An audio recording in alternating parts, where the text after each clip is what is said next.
Edward VIII. Edward Albert Christian George Andrew Patrick David. The 23rd of June 1894 to the 28th of May 1972. Was King of the United Kingdom and the Dominions of the British Empire and Emperor of India from the 20th of January 1936 until his abdication in December of the same year. Edward was born during the reign of his great-grandmother Queen Victoria as the eldest child of the Duke and Duchess of York, later King George V and Queen Mary. He was created Prince of Wales on his 16th birthday, 7 weeks after his father succeeded as king. As a young man, Edward served in the British Army during the First World War and undertook several overseas tours on behalf of his father.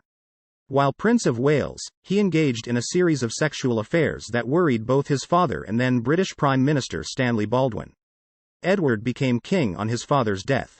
As king, he showed impatience with court protocol, and caused concern among politicians by his apparent disregard for established constitutional conventions. Only months into his reign, a constitutional crisis was caused by his proposal to marry Wallis Simpson, an American who had divorced her first husband and was seeking a divorce from her second. The prime ministers of the United Kingdom and the Dominions opposed the marriage, arguing a divorced woman with 2 living ex-husbands was politically and socially unacceptable as a prospective queen consort. Additionally, such a marriage would have conflicted with Edward's status as titular head of the Church of England, which, at the time, disapproved of remarriage after divorce if a former spouse was still alive. Edward knew the Baldwin government would resign if the marriage went ahead, which could have forced a general election and would have ruined his status as a politically neutral constitutional monarch. When it became apparent he could not marry Wallis and remain on the throne, he abdicated. He was succeeded by his younger brother, George VI. With a reign of 326 days, Edward is the shortest reigning monarch of the United Kingdom. After his abdication, Edward was created Duke of Windsor. He married Wallis in France on the 3rd of June 1937, after her second divorce became final. Later that year, the couple toured Nazi Germany. During the Second World War, Edward was at first stationed with the British military mission to France, but after private accusations that he was a Nazi sympathizer, he was appointed governor of the Bahamas. After the war, Edward spent the rest of his life in France. He and Wallis remained married until his death in 1972. Wallis died 14 years later. Early life. Edward was born on the 23rd of June 1894 at White Lodge, Richmond Park, on the outskirts of London during the reign of his great-grandmother Queen Victoria. He was the eldest son of the Duke and Duchess of York, later King George V and Queen Mary. His father was the son of the Prince and Princess of Wales, later King Edward VII and Queen Alexandra. His mother was the eldest daughter of Princess Mary Adelaide of Cambridge and Francis, Duke of Teck. At the time of his birth, he was third in the line of succession to the throne, behind his grandfather and father. He was baptized Edward Albert Christian George Andrew Patrick David in the Green Drawing Room of White Lodge on the 16th of July 1894 by Edward White Benson, Archbishop of Canterbury. The name, Edward, was chosen in honor of Edward's late uncle Prince Albert Victor, Duke of Clarence and Avondale, who was known within the family as Eddie. Edward being among his given names, Albert, was included at the behest of Queen Victoria for her late husband Albert, Prince Consort. Christian was in honor of his great-grandfather King Christian IX of Denmark, and the last 4 names, George, Andrew, Patrick and David, came from, respectively, the patron saints of England, Scotland, Ireland and Wales. He was always known to his family and close friends by his last given name, David. As was common practice with upper-class children of the time, Edward and his younger siblings were brought up by nannies rather than directly by their parents. One of Edward's early nannies often abused him by pinching him before he was due to be presented to his parents. His subsequent crying and wailing would lead the Duke and Duchess to send him and the nanny away.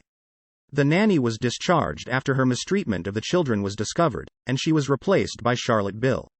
Edward's father, though a harsh disciplinarian, was demonstratively affectionate, and his mother displayed a frolicsome side with her children that belied her austere public image. She was amused by the children making tadpoles on toast for their French master as a prank, and encouraged them to confide in her. Education. Initially, Edward was tutored at home by Helen Bricca. When his parents traveled the British Empire for almost 9 months following the death of Queen Victoria in 1901, young Edward and his siblings stayed in Britain with their grandparents, Queen Alexandra and King Edward VII, who showered their grandchildren with affection. Upon his parents' return, Edward was placed under the care of 2 men, Frederick Finch and Henry Honsel, who virtually brought up Edward and his brothers and sister for their remaining nursery years. Edward was kept under the strict tutorship of Hansel until almost 13 years old. Private tutors taught him German and French. Edward took the examination to enter the Royal Naval College, Osborne, and began there in 1907. Hansel had wanted Edward to enter school earlier, but the prince's father had disagreed. Following 2 years at Osborne College, which he did not enjoy, Edward moved on to the Royal Naval College at Dartmouth. A course of 2 years, followed by entry into the Royal Navy, was planned. Edward automatically became Duke of Cornwall and Duke of Rothesay on 6 May 1910 when his father ascended the throne as George V on the death of Edward VII. He was created Prince of Wales and Earl of Chester a month later on 23 June 1910, his 16th birthday. Preparations for his future as king began in earnest. He was withdrawn from his naval course before his formal graduation, served as midshipman for 3 months aboard the battleship Hindustan, then immediately entered Magdalen College, Oxford, for which, in the opinion of his biographers, he was underprepared intellectually.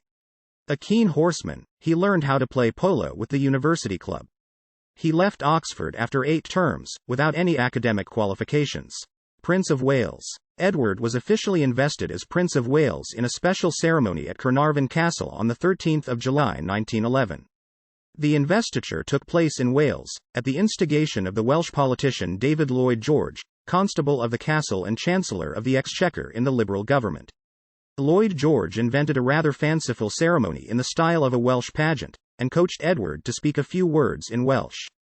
When the First World War broke out in 1914, Edward had reached the minimum age for active service and was keen to participate. He had joined the Grenadier Guards in June 1914. And although Edward was willing to serve on the front lines, Secretary of State for War Lord Kitchener refused to allow it, citing the immense harm that would occur if the heir apparent to the throne were captured by the enemy. Despite this, Edward witnessed trench warfare firsthand and visited the front line as often as he could, for which he was awarded the Military Cross in 1916. His role in the war, although limited, made him popular among veterans of the conflict. He undertook his first military flight in 1918, and later gained a pilot's license. Edward's youngest brother, Prince John, died at the age of 13 on 18 January 1919 after a severe epileptic seizure. Edward, who was 11 years older than John and had hardly known him, saw his death as little more than a regrettable nuisance. He wrote to his mistress of the time that he had told her all about that little brother, and how he was an epileptic. John's been practically shut up for the last 2 years anyhow, so no one has ever seen him except the family, and then only once or twice a year. This poor boy had become more of an animal than anything else. He also wrote an insensitive letter to his mother which has since been lost. She did not reply, but he felt compelled to write her an apology, in which he stated, "I feel such a cold-hearted and unsympathetic swine for writing all that I did. No one can realize more than you how little poor Johnny meant to me who hardly knew him. I feel so much for you, darling Mama, who was his mother." Throughout the 1920s, Edward, as the Prince of Wales, represented his father at home and abroad on many occasions. His rank, travels, good looks, and unmarried status gained him much public attention. At the height of his popularity, he was the most photographed celebrity of his time and he set men's fashion. During his 1924 visit to the United States, Men's Wear magazine observed, "The average young man in America is more interested in the clothes of the Prince of Wales than in any other individual on earth." Edward visited poverty-stricken areas of Britain, and undertook 16 tours to various parts of the empire between 1919 and 1935. On a tour of Canada in 1919, he acquired the Bedingfield Ranch, near Picashco, Alberta, and in 1924, he donated the Prince of Wales Trophy to the National Hockey League. He escaped unharmed when the train he was riding in during a tour of Australia was derailed outside Perth in 1920. In 1929, Sir Alexander Leith, a leading conservative in the north of England, persuaded him to make a 3-day visit to the County Durham and Northumberland coalfields, where there was much unemployment. From January to April 1931, the Prince of Wales and his brother Prince George traveled 18,000 miles, 29,000 kilometers, on a tour of South America, steaming out on the ocean liner Oropesa, and returning via Paris in an Imperial Airways flight from Paris Le Bourget Airport that landed specially in Windsor Great Park. Though widely traveled, Edward shared a widely held racial prejudice against foreigners and many of the empire's subjects, believing that whites were inherently superior. In 1920, on his visit to Australia, he wrote of indigenous Australians. They are the most revolting form of living creatures I've ever seen. They are the lowest known form of human beings and are the nearest thing to monkeys. In 1919, Edward agreed to be president of the organising committee for the proposed British Empire exhibition at Wembley Park, Middlesex. He wished the exhibition to include a great national sports ground, and so played a part in the creation of Wembley Stadium. Romances. By 1917, Edward liked to spend time partying in Paris while he was on leave from his regiment on the Western Front. He was introduced to Parisian courtesan Marguerite Alibert, with whom he became infatuated. He wrote her candid letters, which she kept. After about a year, Edward broke off the affair. In 1923, Alibert was acquitted in a spectacular murder trial after she shot her husband in the Savoy Hotel. Desperate efforts were made by the royal household to ensure that Edward's name was not mentioned in connection with the trial or Alibert. Edward's womanizing and reckless behavior during the 1920s and 1930s worried Prime Minister Stanley Baldwin, King George V, and those close to the prince. George V was disappointed by his son's failure to settle down in life, disgusted by his affairs with married women, and reluctant to see him inherit the crown. "After I am dead," George said, "the boy will ruin himself in 12 months." George V favored his second son Albert, Bertie, and Albert's daughter Elizabeth, Lilibet, later King George VI and Queen Elizabeth II respectively. He told a courtier, "I pray to God that my eldest son will never marry and have children, and that nothing will come between Bertie and Lilibet and the throne." In 1929, Time magazine reported that Edward teased Albert's wife, also named Elizabeth, later the Queen Mother, by calling her Queen Elizabeth.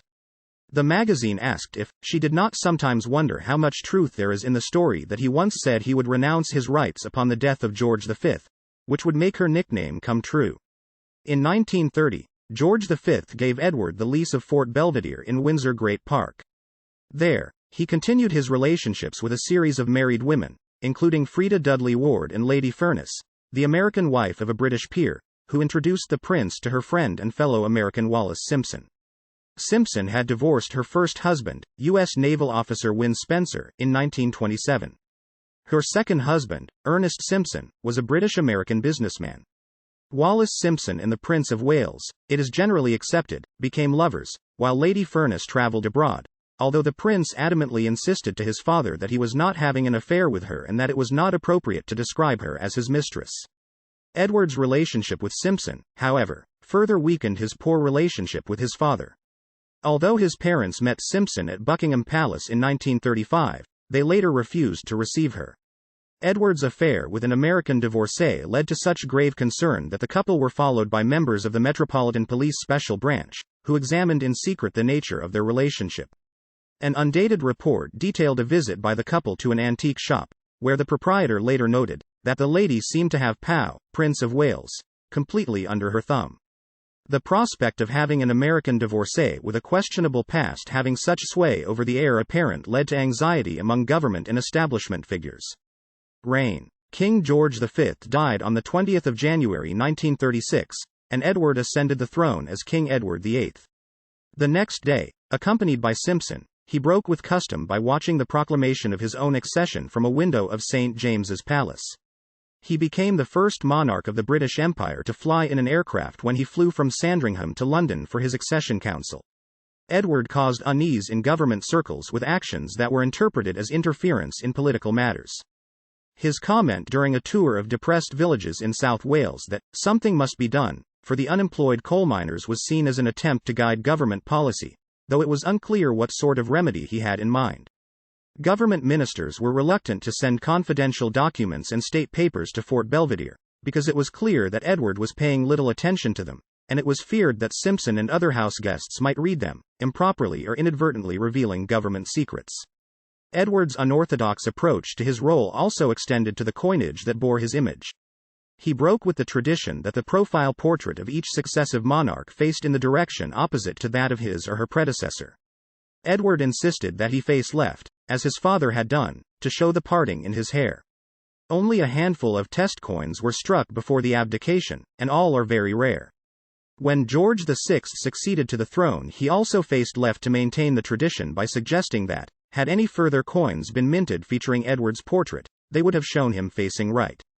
On the 16th of July 1936, Jerome Bannigan, alias George Andrew McMahon, produced a loaded revolver as Edward rode on horseback at Constitution Hill, near Buckingham Palace. Police spotted the gun and pounced on him. He was quickly arrested. At Bannigan's trial, he alleged that a foreign power had approached him to kill Edward, that he had informed MI5 of the plan, and that he was merely seeing the plan through to help MI5 catch the real culprits. The court rejected the claims and sent him to jail for a year for intent to alarm. It is now thought that Bannigan had indeed been in contact with MI5, but the veracity of the remainder of his claims remains open. In August and September, Edward and Simpson cruised the eastern Mediterranean on the steam yacht Nalin. By October, it was becoming clear that the new king planned to marry Simpson, especially when divorce proceedings between the Simpsons were brought at Ipswich Assizes. Although gossip about his affair was widespread in the United States, the British media kept voluntarily silent, and the general public knew nothing until early December. Abdication. On the 16th of November 1936, Edward invited Prime Minister Baldwin to Buckingham Palace and expressed his desire to marry Simpson when she became free to remarry. Baldwin informed him that his subjects would deem the marriage morally unacceptable, largely because remarriage after divorce was opposed by the Church of England, and the people would not tolerate Simpson as queen. As king, Edward was the titular head of the church, and the clergy expected him to support the church's teachings. The Archbishop of Canterbury, Cosmo Gordon Lang, was vocal in insisting that Edward must go. Edward proposed an alternative solution of a morganatic marriage, in which he would remain king but Simpson would not become queen consort. She would enjoy some lesser title instead, and any children they might have would not inherit the throne. This was supported by senior politician Winston Churchill in principle, and some historians suggest that he conceived the plan. In any event, it was ultimately rejected by the British cabinet as well as other Dominion governments. Their views were sought pursuant to the Statute of Westminster 1931, which provided in part that any alteration in the law touching the succession to the throne or the royal style and titles shall hereafter require the assent as well of the parliaments of all the dominions as of the Parliament of the United Kingdom. The Prime Ministers of Australia, Joseph Lyons, Canada, Mackenzie King, and South Africa, JBM Hertzog, made clear their opposition to the king marrying a divorcee. Their Irish counterpart, Eamon de Valera, expressed indifference and detachment, while the Prime Minister of New Zealand, Michael Joseph Savage, having never heard of Simpson before, vacillated in disbelief. Faced with this opposition, Edward at first responded that there were not many people in Australia, and their opinion did not matter. Edward informed Baldwin that he would abdicate if he could not marry Simpson. Baldwin then presented Edward with three options: give up the idea of marriage, marry against his minister's wishes, or abdicate. It was clear that Edward was not prepared to give up Simpson, and he knew that if he married against the advice of his ministers, he would cause the government to resign, prompting a constitutional crisis. He chose to abdicate. Edward duly signed the instruments of abdication at Fort Belvedere on 10 December 1936 in the presence of his younger brothers, Prince Albert, Duke of York, next in line for the throne, Prince Henry, Duke of Gloucester, and Prince George, Duke of Kent. The document included these words: "Declare my irrevocable determination to renounce the throne for myself and for my descendants, and my desire that effect should be given to this instrument of abdication immediately." The next day, the last act of his reign was the royal assent to His Majesty's Declaration of Abdication Act 1936. As required by the Statute of Westminster, all the dominions had already consented to the abdication. On the night of the 11th of December 1936, Edward, now reverted to the title and style of a prince, explained his decision to abdicate in a worldwide radio broadcast. He said, "I have found it impossible to carry the heavy burden of responsibility and to discharge my duties as king as I would wish to do without the help and support of the woman I love." He added that the decision was mine and mine alone. The other person most nearly concerned has tried up to the last to persuade me to take a different course. Edward departed Britain for Austria the following day. He was unable to join Simpson until her divorce became absolute, several months later. His brother, the Duke of York, succeeded to the throne as George VI. George VI's elder daughter, Princess Elizabeth, became heir presumptive. Duke of Windsor. On 12 December 1936, at the accession meeting of the Privy Council of the United Kingdom, George VI announced he was to make his brother the Duke of Windsor, with the style of Royal Highness.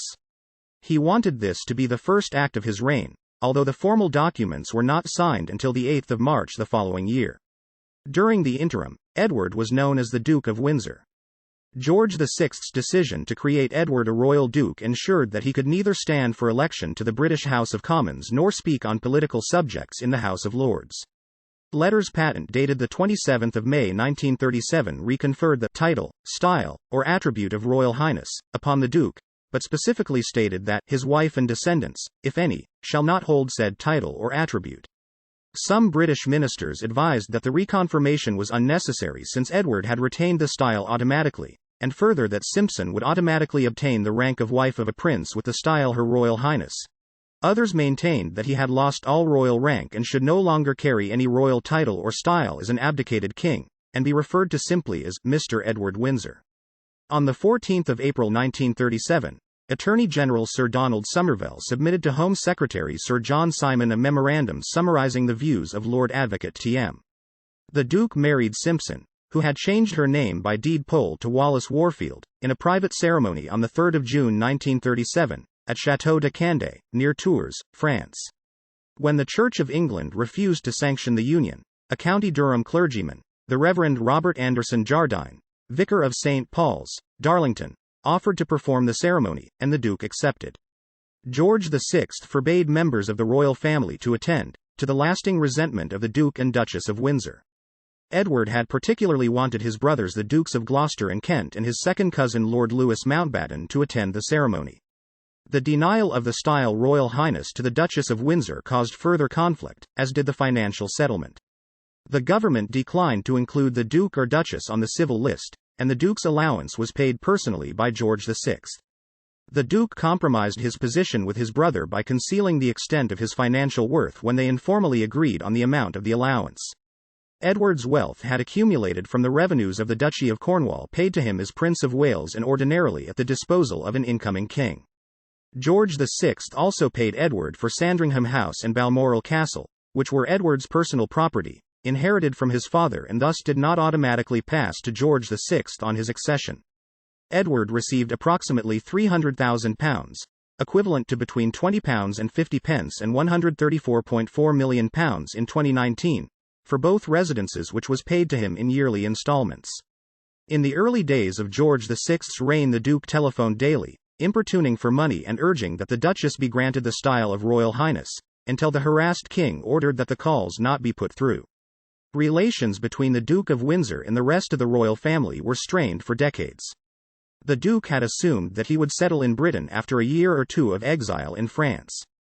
King George VI, with the support of Queen Mary and his wife Queen Elizabeth, threatened to cut off Edward's allowance if he returned to Britain without an invitation.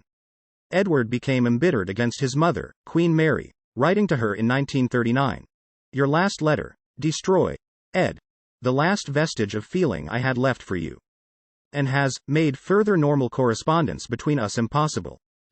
In October 1937, the Duke and Duchess visited Nazi Germany, against the advice of the British government, and met Adolf Hitler at his Berghof retreat in Bavaria. The visit was much publicized by the German media. During the visit, the Duke gave full Nazi salutes. In Germany, they were treated like royalty. Members of the aristocracy would bow and curtsy towards her, and she was treated with all the dignity and status that the Duke always wanted, according to royal biographer Andrew Morton in a 2016 BBC interview. The former Austrian ambassador, Count Albert von Mensdorff-Pouillet-Dietrichstein, who was also a second cousin once removed and friend of George V, believed that Edward favored German fascism as a bulwark against communism, and even that he initially favored an alliance with Germany. According to the Duke of Windsor, the experience of the unending scenes of horror during the First World War led him to support appeasement. Hitler considered Edward to be friendly towards Germany and thought that Anglo-German relations could have been improved through Edward if it were not for the abdication. Albert Speer quoted Hitler directly, "I am certain through him permanent friendly relations could have been achieved. If he had stayed, everything would have been different. His abdication was a severe loss for us." The Duke and Duchess settled in France. Second World War. In May 1939, the Duke was commissioned by NBC to give a radio broadcast, his first since abdicating, during a visit to the First World War battlefields of Verdun. In it he appealed for peace, saying, "I am deeply conscious of the presence of the great company of the dead, and I am convinced that could they make their voices heard they would be with me in what I am about to say. I speak simply as a soldier of the last war whose most earnest prayer it is that such cruel and destructive madness shall never again overtake mankind. There is no land whose people want war." The broadcast was heard across the world by millions. It was widely seen as supporting appeasement, and the BBC refused to broadcast it. It was broadcast outside the United States on shortwave radio and was reported in full by British broadsheet newspapers. On the outbreak of the Second World War in September 1939, the Duke and Duchess were brought back to Britain by Louis Mountbatten on board HMS Kelly, and Edward, although he held the rank of Field Marshal, was made a Major General attached to the British military mission in France.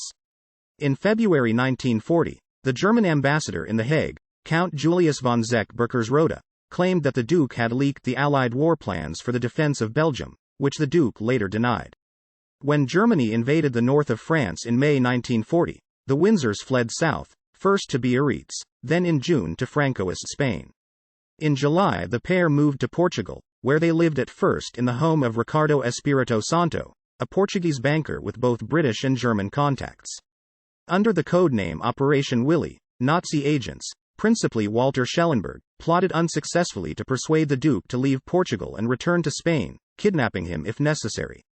Lord Caldecott wrote a warning to Winston Churchill, who by this point was Prime Minister, that the Duke is well known to be pro-Nazi and he may become a center of intrigue. Churchill threatened the Duke with a court-martial if he did not return to British soil. In July 1940, Edward was appointed governor of the Bahamas. The Duke and Duchess left Lisbon on 1 August aboard the American Export Line's steamship Excalibur, which was specially diverted from its usual direct course to New York City so that they could be dropped off at Bermuda on the 9th. They left Bermuda for Nassau on the Canadian steamship Lady Summers on 15 August, arriving 2 days later. The Duke did not enjoy being governor and privately referred to the islands as a third-class British colony. The British Foreign Office strenuously objected when the Duke and Duchess planned to cruise aboard a yacht belonging to a Swedish magnate, Axel Wenner-Gren, whom British and American intelligence wrongly believed to be a close friend of Luftwaffe commander Hermann Göring. The Duke was praised for his efforts to combat poverty on the islands, although he was as contemptuous of the Bahamians as he was of most non-white peoples of the empire. He said of Etienne Dupuch, the editor of the Nassau Daily Tribune, "It must be remembered that Dupuch is more than half Negro, and due to the peculiar mentality of this race, they seem unable to rise to prominence without losing their equilibrium." He was praised, even by Dupuch, for his resolution of civil unrest over low wages in Nassau in 1942, even though he blamed the trouble on mischief-makers, communists, and men of Central European Jewish descent, who had secured jobs as a pretext for obtaining a deferment of draft. He resigned from the post on 16 March 1945. Many historians have suggested that Hitler was prepared to reinstate Edward as king in the hope of establishing a fascist Britain.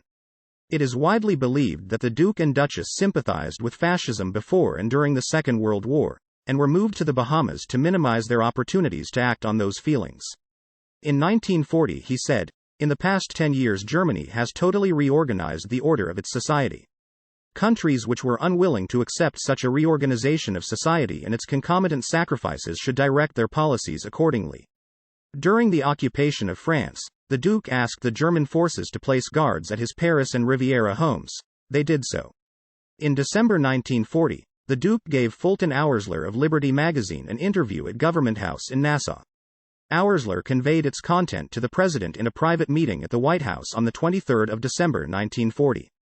The interview was published on 22 March 1941, and in it the Duke was reported to have said that Hitler was the right and logical leader of the German people, and that the time was coming for President Franklin D. Roosevelt to mediate a peace settlement.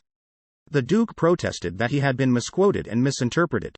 The Allies became sufficiently disturbed by German plots revolving around the Duke that President Roosevelt ordered covert surveillance of the Duke and Duchess when they visited Palm Beach, Florida, in April 1941.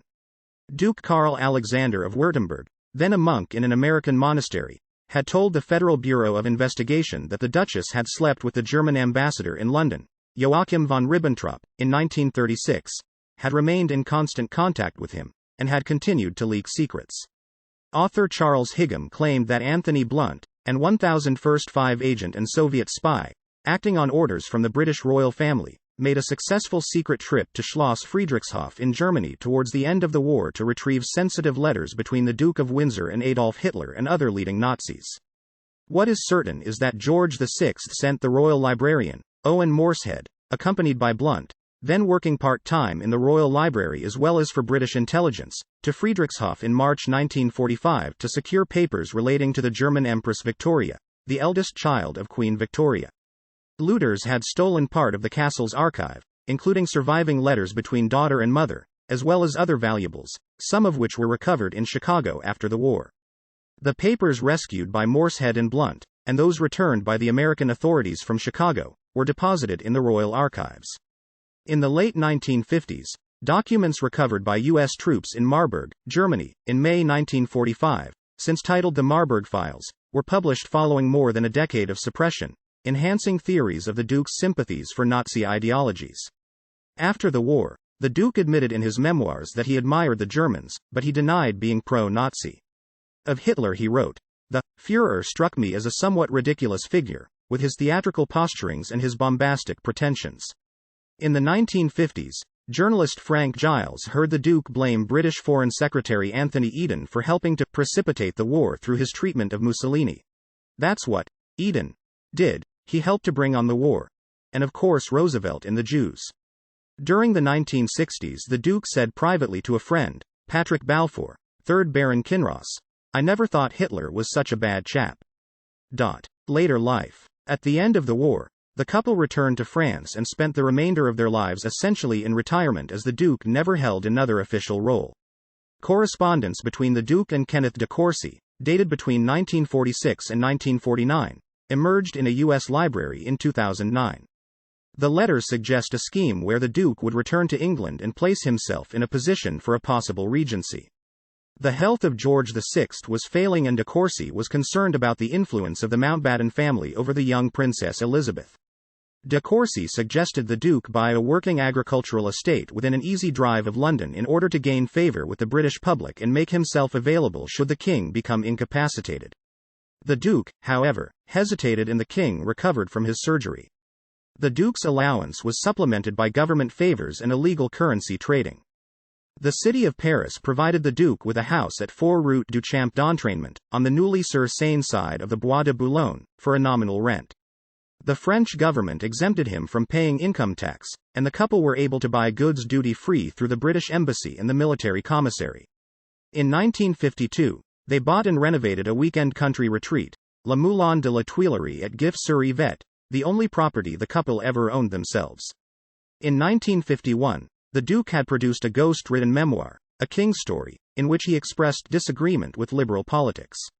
The royalties from the book added to their income. The Duke and Duchess effectively took on the role of celebrities and were regarded as part of café society in the 1950s and 1960s. They hosted parties and shuttled between Paris and New York. Gore Vidal, who met the Windsors socially, reported on the vacuity of the Duke's conversation. The couple doted on the pug dogs they kept. In June 1953, instead of attending the coronation of Queen Elizabeth II, his niece, in London, the Duke and Duchess watched the ceremony on television in Paris. The Duke said that it was contrary to precedent for a sovereign or former sovereign to attend any coronation of another. He was paid to write articles on the ceremony for the Sunday Express and Woman's Home Companion, as well as a short book, The Crown and the People, 1902–1953. In 1955, they visited President Dwight D. Eisenhower at the White House. The couple appeared on Edward R. Murrow's television interview show Person to Person in 1956, and in a 50-minute BBC television interview in 1970. That year President Richard Nixon invited them as guests of honor to a dinner at the White House. The royal family never fully accepted the Duchess. Queen Mary refused to receive her formally.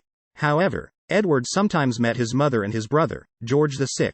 He attended George's funeral in 1952. Queen Mary remained angry with Edward and indignant over his marriage to Wallis. "To give up all this for that," she said. In 1965, the Duke and Duchess returned to London. They were visited by Elizabeth II, his sister-in-law Princess Marina, Duchess of Kent, and his sister Mary, Princess Royal and Countess of Harewood. A week later, the Princess Royal died, and they attended her memorial service. In 1967, they joined the royal family for the centenary of Queen Mary's birth. The last royal ceremony the Duke attended was the funeral of Princess Marina in 1968. He declined an invitation from Elizabeth II to attend the investiture of the Prince of Wales in 1969, replying that Prince Charles would not want his aged great-uncle there. In the 1960s, the Duke's health deteriorated. Michael E. DeBakey operated on him in Houston for an aneurysm of the abdominal aorta in December 1964, and Sir Stuart Duke Elder treated a detached retina in his left eye in February 1965. In late 1971, the Duke, who was a smoker from an early age, was diagnosed with throat cancer and underwent cobalt therapy. On the 18th of May 1972, Queen Elizabeth II visited the Duke and Duchess of Windsor while on a state visit to France. She spoke with the Duke for 15 minutes, but only the Duchess appeared with the royal party for a photocall as the Duke was too ill. Death and legacy. On the 28th of May 1972, 10 days after the Queen's visit, the Duke died at his home in Paris, less than a month before his 78th birthday. His body was returned to Britain, lying in state at St. George's Chapel, Windsor Castle. The funeral service took place in the chapel on the 5th of June in the presence of the Queen, the royal family, and the Duchess of Windsor, who stayed at Buckingham Palace during her visit. He was buried in the royal burial ground behind the royal mausoleum of Queen Victoria and Prince Albert at Frogmore. Until a 1965 agreement with the Queen, the Duke and Duchess had planned for a burial in a cemetery plot they had purchased at Greenmount Cemetery in Baltimore, where the Duchess's father was interred.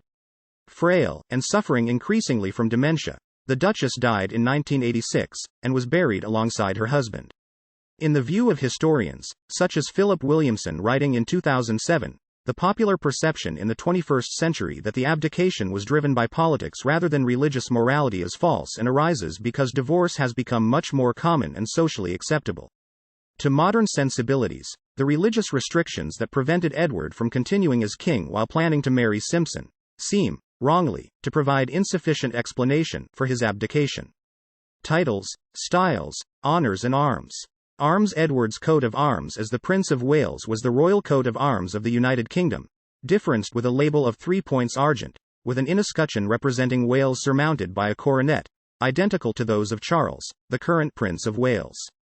As sovereign, he bore the royal arms undifferenced. After his abdication, he used the arms again differenced by a label of 3 points argent, but this time with the center point bearing an imperial crown. This audio uses material from the Wikipedia article Edward VIII n.wikipedia.org/wiki/Edward_8, which is released under the license Creative Commons. Attribution Share Alike 3.0 Unported. CC by SA 3.0 creativecommons.org/licenses/by SA/3.0